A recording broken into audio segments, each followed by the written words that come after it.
Good morning friends. आज simple अशी भाजी आणते आहे ज्याच्यामध्ये सगळे घरातले इन्ग्रेडियंट्स आहेत आणि ही भाजी तुम्हाला लंचसाठी डब्यासाठी देता येते किंवा स्पेशल म्हणून अशी कोणी गेस्ट आल्यावरही करता येते. सो आपले घरातलेच इन्ग्रेडियंट्स आहेत. आपण इन्ग्रेडियंट्स बघूया. आता आधी फाईनली चॉप्ड अनियन घेतला आहे. फाईनली चॉप्ड अनियन घेतलेला आहे. 2 टेबलस्पून बेसन घेतलेलं आहे. नंतर आलं लसणाची पेस्ट ऑलमोस्ट 1 टेबलस्पून आहे. नंतर 2 ते 3 स्मॉल साईजचे टोमॅटोज आहेत. 1 कप पूर्ण चॉप केल्यानंतर 1 कप टोमॅटो असेल. फाईनली चॉप्ड आहे. आणि थोडे क्यूब्स अनियनचे क्यूब्स बाजूला काढलेले आहेत आणि सिमला मिरचीचे क्यूब्स बाजूला काढलेले आहेत. नंतर फोडणीसाठी मोहरी, जिरं, बडीशोप आणि थोडे मेथीचे दाणे असं फोडणीसाठी घेतलेलं आहे. करी लीफ घेतलेले आहेत. नंतर योगर्ट आहे ज्याच्यामध्ये आपण हळद, तिखट, नंतर धणेजिरे पावडर आणि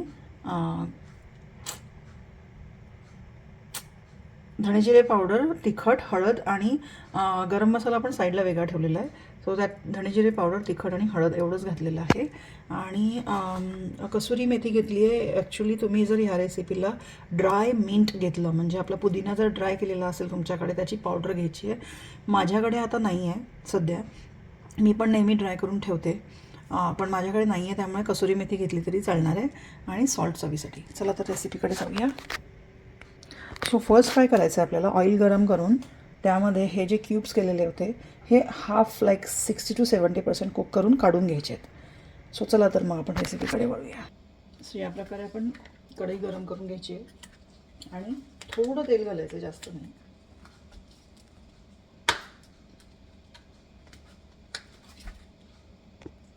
ओके, याप्रमाणे आपण ऑइल गरम करत ठेवायचं आहे जेणेकरून आपलं क्यूब जे आहेत केलेले ते आपण 60 to 70% फ्राय करून घ्यायचे.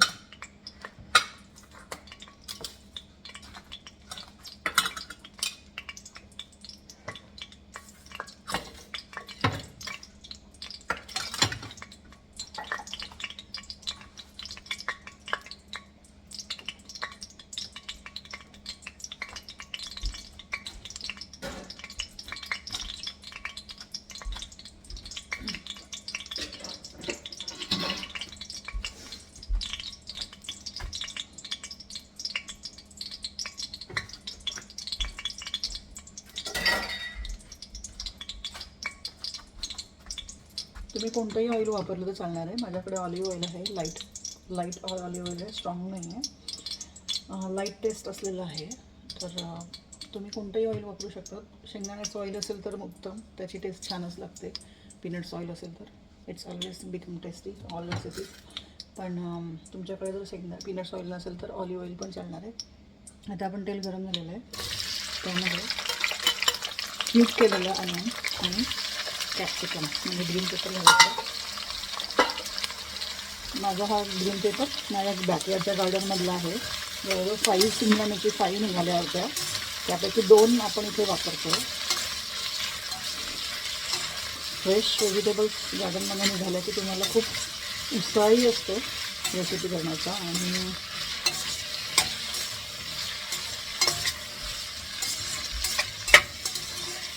एक फ्रेश विदाऊट केमिकल वगैरे व्हेजिटेबल्स नेहमी चांगल्याच असतात वापरलेले. स्टोअरमध्ये इथे जे मिळतात त्याच्यावर नेहमी स्प्रे केलेले असतं जास्त पिकवण्यासाठी.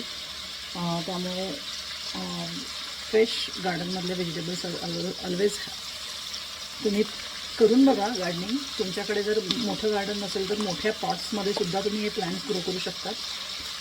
ॲक्च्युली एक बिग पॉट्समध्ये तुम्ही टोमॅटोचा एक प्लॅन्ट लावू शकतात, एका बिग पॉटमध्ये सिमला मिरची लावू शकतात, एकामध्ये एक प्लॅन्ट म्हणजे वांगी लावू शकतात आणि एकीमध्ये मिरच्या लावू शकतात. असे तुम्ही 4-5 पॉट जरी तयार केले तरी घरच्या भाज्या निघायला सुरुवात होते. आणि एका पॉटमध्ये तुम्ही कुकुंबर आणि असे ग्रीन पेपरचे वेल पण लावू शकतात. सो डझंट मॅटर तुम्ही अपार्टमेंटमध्ये राहताय, टाउन होममध्ये राहतायत, तुम्हाला गार्डनिंग करायला कोणीही कंट्रोल करू शकत नाही. तुम्ही कुठेही एन्जॉय करू शकता गार्डनिंगची मजा. तुम्ही किती कमी जागा असेल तरी पॉट्स घेऊन तुम्ही करू शकता. फक्त करायची इच्छा हवी आणि आवड हवी.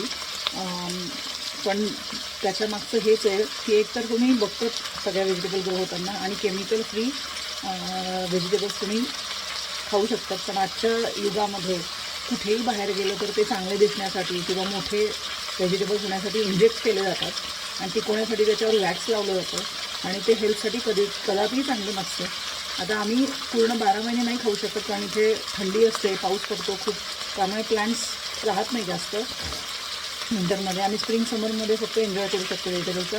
तर जेव्हा जेव्हा तुम्हाला करता येईल, तुमच्याकडे वेदर कसं आहे त्याच्यावर डिपेंड आहे. तुम्हाला जर योग्य असेल तर करा आणि नक्कीच करा आणि याचा उपभोग घ्या गार्डनिंगचा आणि होममेड व्हेजिटेबल्स ग्रो करा.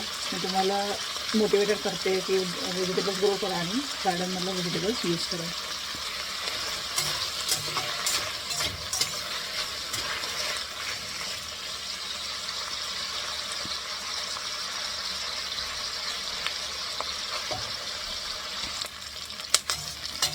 काही लोक खूप कमी तेल घेतात सुरुवातीला आणि त्यामध्ये हे शॅलो फ्राय करतात, पण मी थोडं जास्त घेतलं आहे जेणेकरून त्याची टेस्ट पण छान येते. एक डीप फ्रायची टेस्ट येते आणि लवकर होतो, जळत नाही. जळाल्यामुळे मग ते कढई परत तीच वापरायला त्रास होतो. सो आता हा 60 to 70% कुक करून झालेला आहे. आता तो काढून घ्यायचा आहे. जास्त तेल घेण्याचं कारण पण हेच आहे की तेल उरलेलं ते आपल्याला ग्रेव्हीला यूज करता येईल आणि त्यामध्ये त्या तेलामध्ये आता फ्लेवर उतरलेला असल्यामुळे अजूनच छान टेस्ट येणार आहे त्याला. ओके, तेल आपलं गरमच आहे. फोडणीमध्ये काढलेलं साहित्य म्हणजे मोहरी, जिरं, हिंग आणि बडीशेप आणि थोड्या मेथ्या असं घातलेलं आहे. हिंग आपल्याला घालायचं आहे अजून फ्लेवरसाठी.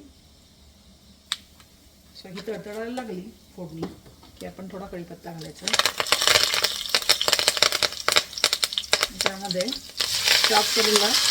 फायनली चॉप केलेला कांदा घालायचा आहे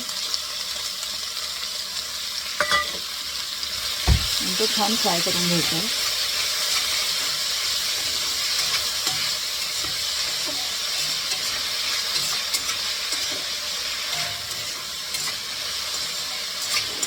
आता मीडियम गॅसवर तुम्ही चांगला फ्राय करायचा जोपर्यंत गोल्डन ब्राऊन होत नाही तोपर्यंत. तर माझं भाजून झाला की आपण परत भेटूया. तर ह्या रेसिपीमध्ये काही लोक आधी बेसन घालतात कांद्यामध्ये भाजण्यासाठी आणि काही लोकांना जिंजर गार्लिक आधी घातलेलं आवडतं. तर मला असं वाटतं की जिंजर गार्लिक फ्राय करून घेणं आवश्यक आहे, एक कच्ची फ्लेवर यायला नको म्हणून.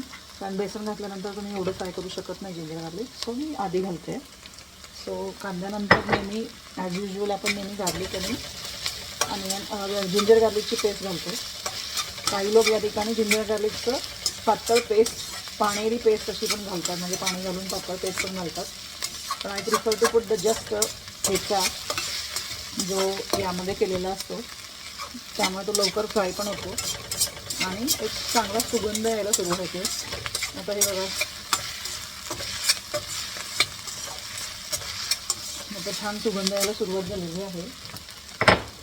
आता यानंतर मी हे बेसन 2 टेबलस्पूनच्या आसपास घातलेलं आहे, जे मला आता मंद गॅसवर किंवा मीडियम टू लो टू मीडियममध्ये फ्राय करायचं आहे, जेणेकरून ते खमंग भाजलं जाईल. आता कांद्याला सगळं चिकटलं आहे, पण ते चांगलं खमंग भाजेपर्यंत तुम्हाला ढवळायचं आहे. तुम्ही जर हे खमंग भाजलं नाही तर एक कच्च्या बेसनची टेस्ट येते भाजीमध्ये. आणि बेसन घालण्याचं कारण हे आहे की बेसन रिझन हे आहे की भाजीला थिकनेस येतो आणि त्याची दुसरी गोष्ट म्हणजे सिमला मिरची आणि बेसन हे कॉम्बिनेशन खूप छान आहे, खूप छान लागतं, टेस्टी लागतं. जसं तुम्ही बेसन पिठलं करतात तर पिठल्याच्या रेसिपीमध्ये सुद्धा तुम्ही जर थोडंसं पेपर असेल तुमच्याकडे, ग्रीन पेपर आणि म्हणजे सिमला मिरची असेल ती जर घातली तर ते पण पिठलं छान लागतं. त्याप्रकारे बेसन आणि सिमला मिरचीचं कॉम्बिनेशन खरंच सक्सेस होतं नेहमी. तुम्ही कोरडी भाजी जरी केली, आता ही योगर्टची भाजी आहे त्यामुळे थोडा रस्सा येणार याच्यामध्ये, पण तुम्ही कोरडी भाजी जरी केली आणि बेसन सोडलं वरतून तर खूप छान रेसिपी होते. जी ज्वारीच्या भाकरीबरोबर कोरडी झुणका भाकरी जसं आपण खातो तशी सिमला मिरचीची पीठ पेरून केलेली भाजीसुद्धा ज्वारीच्या भाकरीबरोबर छान लागते. करून बघा. कांदा घालून, आलं लसूण घालून, आपले मसाले रेग्युलर घालून, हळद, तिखट, मिरची घालायची असेल तर मिरची तिखट अवॉइड करू शकतात, हिरवी मिरची घालू शकतात आणि सिमला मिरची चॉप केलेलं आणि वरतून बेसन पेरलेली अशी कोरडी भाजी करायची. सिलेंट्रो घालायचं वरून, कोथिंबीर आणि ज्वारीच्या भाकरीबरोबर थोडंसं तेल घालून, वरतून तेल, कच्चं तेल घालून खाऊ शकतात. छान लागते टेस्ट. आता याचा सुगंध वास येईपर्यंत, छान सुगंध दरवळायपर्यंत मला हे भाजायचं आहे. तर भेटूया आपण भाजून झाल्यावर. आता हा खमंग भाजून झाला आहे. ॲक्च्युली तुम्ही वेगळं बेसन भाजून घेतलं ना तर हे सगळं तुमचं कष्ट वाचू शकतात. माझं बेसन भाजून झालेलं नव्हतं साईडला, वेगळं भाजून घ्यायचं नाही मी, त्यामुळे ही सगळी प्रोसेस तुमची लॉंग होऊ शकत नाही. त्यामुळे शॉर्ट प्रोसेस होऊ शकते की कांदा आलं लसूण झालं की लगेच टोमॅटो घालता येतो. आता माझं बेसन भाजून झालेलं आहे. सो नेहमी तुम्ही बेसन वेगळं भाजून घ्या खमंग, ज्यामुळे तुमची रेसिपी लवकर होते. आता टोमॅटो, 1-2 स्मॉल साईजचे टोमॅटो हे फाईनली चॉप केलेले आहेत, जे आपण थोडेसे आता परतून घ्यायचे आहेत. थोडी आंबट, एक टँगी चव येण्यासाठी टोमॅटो घालायचा आहे. आपल्या रेसिपीमध्ये योगर्ट असल्यामुळे आपल्याला टोमॅटो जास्त भर द्यायचा नाही आहे.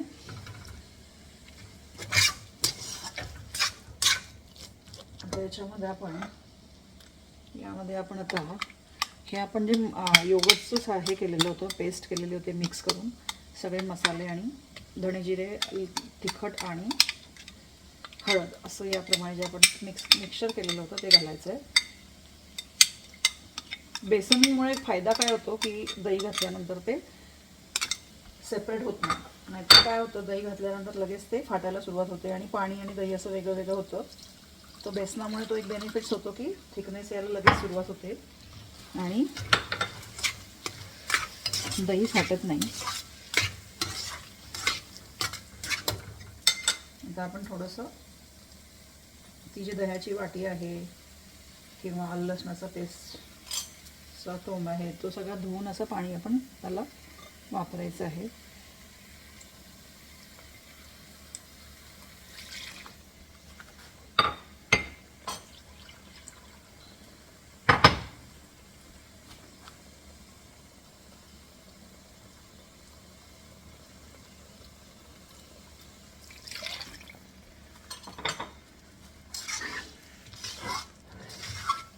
हिला एकजीव करून घ्यायची आधी, जेणेकरून ती बॉईल व्हायला सुरुवात होईल. एकजीव झाल्यानंतर तुम्हाला बघायचं आहे की किती ग्रेव्ही तुम्हाला हवी आहे, त्यानुसार तुम्ही पाणी कमी जास्त करू शकतात. खरं योगर्टला पाणी सुटतं, त्यामुळे तुम्ही आता पाणी घालायचं नाही, कारण आपण पाणी घातलेलं आहे ऑलरेडी. आता तिला लोवर ठेवायचं आहे आणि तिला शिजू द्यायचं आहे. थोडं ऑइल सुटायला सुरुवात होईल. मीठ मी नंतर घालणार आहे, जेणेकरून योगर्ट हे फाटणार नाही, कारण कढीमध्ये पण सुद्धा आपण मीठ जर आधी घातलं सॉल्ट तर ती कढी फाटायची शक्यता असते. सो आता हे लोवर होऊ द्यायचं आहे थोड्या वेळ. थोडं तेल सुटल्यानंतर आपण काय करायचं आहे, आपले ते चंक्स जे आपण फ्राय करून घेतले होते ते घालायचे. मग उरलेला आपला गरम मसाला, कसुरी मेथी आणि सॉल्ट असं घालून आपली भाजी पूर्ण करायची आहे. आणि आपण थोड्या वेळाने आता भेटूया परत. आता आपण एक 5 मिनटं तरी शिजायला आपण वेळ दिलेला आहे दह्याला. त्यामध्ये आता हे आपण फ्राय केलेले चंक्स, क्यूब्स जे काय म्हणता येईल क्यूब्स, ते घालायचे आहेत आणि परत लो ते मिडियमच्या मध्ये गॅसवर ही भाजी आपण होऊ द्यायची आहे. आता यावेळेला थोडासा मसाला, गरम मसाला, अर्धा मसाला म्हणजे जवळजवळ 2 ते 3 पिंच घालायचा आहे आणि थोडा नंतर स्प्रिंकल करायला ठेवायचं आहे. सो या प्रोसेसमुळे काय होतं की तुमच्या शिजताना तुमच्या ग्रेव्हीमध्ये सगळा मसाला फ्लेवर देत असतो, म्हणून आधी थोडासा घालायचा आहे आणि नंतर उरलेला घालायचा आहे. सो आता ही परत शिजायला ठेवायची आहे, कवर करून ठेवायचं आहे. मी कवर करून ठेवते आणि आपण भेटूया परत. मी यामध्ये आता सॉल्ट घालते, कारण आपण पेपर घातलेला आहे, त्यामुळे आता सॉल्ट घालायला हरकत नाही आहे. सो चवीप्रमाणे मीठ घालायचं आहे, ढवळायचं आहे, मिक्स करायचं आहे, जेणेकरून सॉल्ट हे सगळीकडे मिक्स होणार.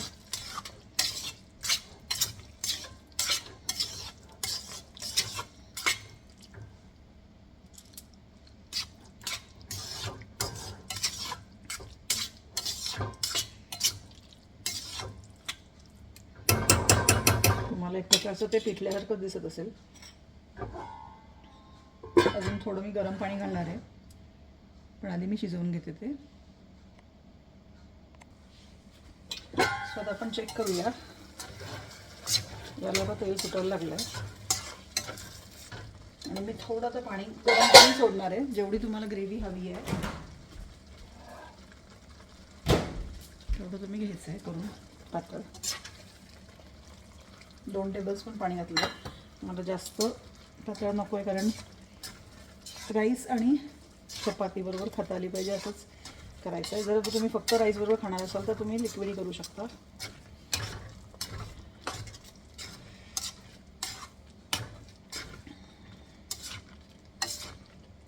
थोड्या वेळात होऊ द्यायची. आता ह्या वेळेला ही जी कसुरी मेथी आहे ही क्रश करून घालायची आहे. आपल्याकडे मिंट नाही आहे त्यामुळे कसुरी मेथी घालते. कसुरी मेथीसुद्धा घालते पण मिंटचा फ्लेवर चांगला येतो. आणि उरलेला गरम मसाला. सो आता हा एन्हान्स करेल त्याचा जो जो फ्लेवर आहे तो एन्हान्स करेल. त्यामुळे तो आता एकत्र बॉईल करायचा आहे. आता मी झाकण ठेवणार नाही आहे पण लोवर होऊ द्यायचं आहे. थोडं कुक होऊ द्यायचं आहे आणि मग नंतर थोड्या वेळाने गॅस ऑफ करायचा आहे. अशा प्रकारे आपली भाजी झालेली आहे. गॅस ऑफ केलेला आहे आणि थोडी सिलेंड्रो मी मिक्स केलेली आहे आणि थोडी सिलेंड्रो म्हणजे कोथिंबीर ही डेकोरेशनसाठी सर्विंगसाठी यूज करते आहे. तुम्हाला जर ही भाजी आवडली असेल, रेसिपी आवडली असेल तर गीता US रसोईला लाईक करा, शेअर करा, सबस्क्राईब करा आणि कमेंट्स करा. Thank you so much guys. Have a nice day. Bye. तुम्ही काश्मीरी लाल मिर्च वापरू शकतात चांगला रंग येण्यासाठी. त्यामुळे लाल भडक रंग येतो भाजीला. Enjoy the recipe. Bye bye guys.